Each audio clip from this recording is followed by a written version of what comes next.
tithes and offering.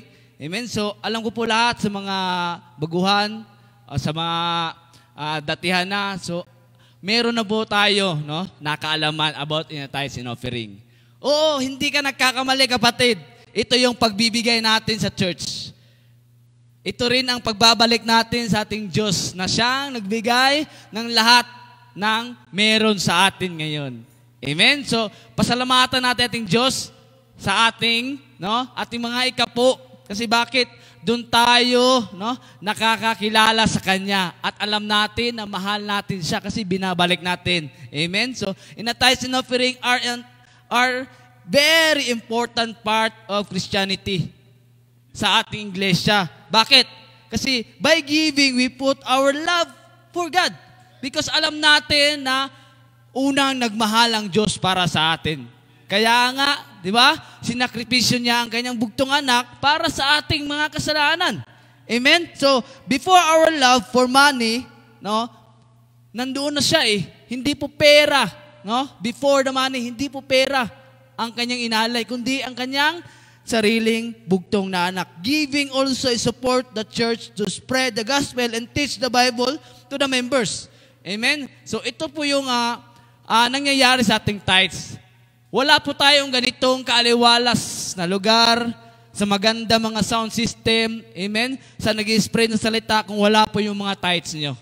Amen? At lalong-lalo na po, no, na mayroon tayong bisita. Hindi naman po pwede na ipag-pray lang natin siya. Kailangan talaga yung finances para i-gasolina at makarenta ng sasakyan or makabili ng sasakyan ang isang iglesia, di ba? So, kailangan po ng cash yun.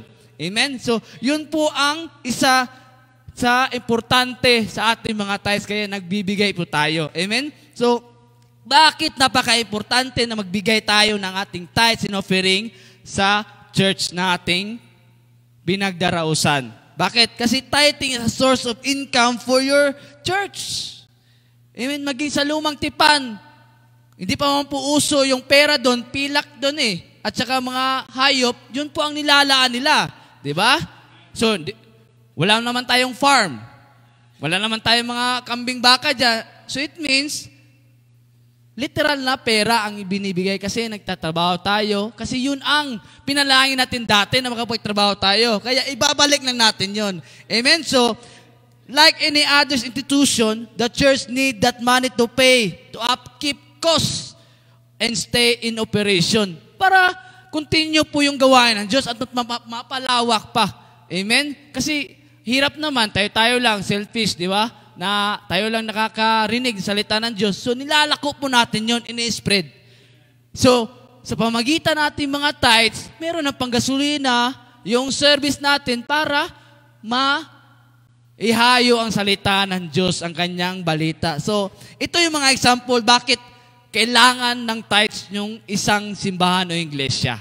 Amen? Unang-una, support the pastors, ministers, and other church of staff members.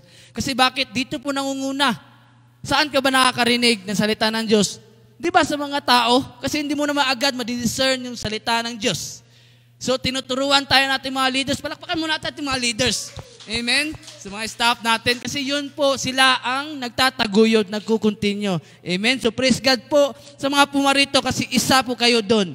Pangalawa, founding outreach programs like the kitchen, the donation sa mga kinangailangan, at lalo na sa mga kapatiran. Amen? Kung meron pong pondo yung iglesia, nakakatulong po yun. Hindi lamang yung iglesia, tanggap ng tanggap. Kung alam nyo lang po, nagbibigay din po ang iglesia. Kung ito po ay kaya ng iglesia. Amen? So, pangatlo, maintaining the church building and equipment. Kasi, di naman pwede na, di ba, dati, nagtatamburin, gitara lang konti, okay na, di ba? So, kailangan natin mag-upgrade para ma-reach out pa yung ibang kaluluwa. So, pasalamat tayo sa mga wifi, gadgets, di ba? Kasi yun po ang isa sa mga equipment na mapadali natin na ma-spread ng salita ng Diyos. And lastly, we need to donating local churches, sector, charities, in raising funds for the compassion of our God. Kasi paano nila malalaman kung ganun kabuti ating Diyos kung hindi tayo nagbibigay, kung hindi tayo nagdo-donate. Kasi dito po nakikilala ang iglesia ng ating Diyos sa paglalako. So, we need to connect talaga by giving.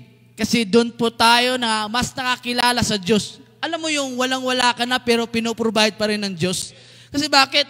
You invest your tithes na wala kang pagdalawang isip. Amen? Kahit sabihin natin, piso na lang yan. Di ba? Walang-wala ka na makain. Pero still, you give to the Lord.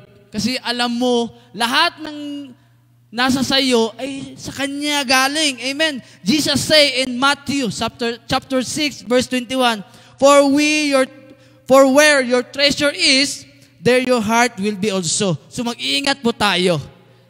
Kaya, ibalik po natin yung para sa Diyos. Lalo na sa nakakinig dyan, amen, sa naka-witness dyan, yung may alam na dyan, kailangan ibalik po natin. Kasi bakit? Pag hindi natin ibalik yun, nag-uumapaw yung blessing sa dalawang kamay natin, kasali pa yung dalawang paa, paano pa tayo makaka-receive ng another blessing, di ba? So, we need to give. Amen. So, in Matthew, sapagkat na, kung nasaan natin pera, warning sa atin yun, baka dinodiyos na natin ang pera, di ba?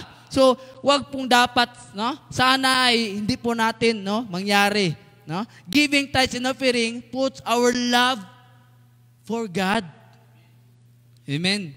Hindi porket na nandyan yung, di ba, pastor o ibang staff na nagbibigay ka, okay yun. Hindi po kapatid, it's about how we love God. Amen? So, if you love money, you can love God. Kasi bakit? Nung sinakripisyo ang kanyang anak, it's not about the money. Buhay po yung kapatid. At yun yung love. Amen? So, Jesus said in Matthew, no one can serve two masters. Di ba? So, dapat magbigay tayo mga kapatid. Huwag tayong masyadong kimkim sa ating mga salapi kasi bakit? Yun din ang magpapahamak sa atin. Amen? So, walang tao makapaglingkod, kapatid, sa pera at Diyos. Bagkus unahin natin ang Diyos kasi siya yung nag-provide at idodoble pa yan in the 100-folds.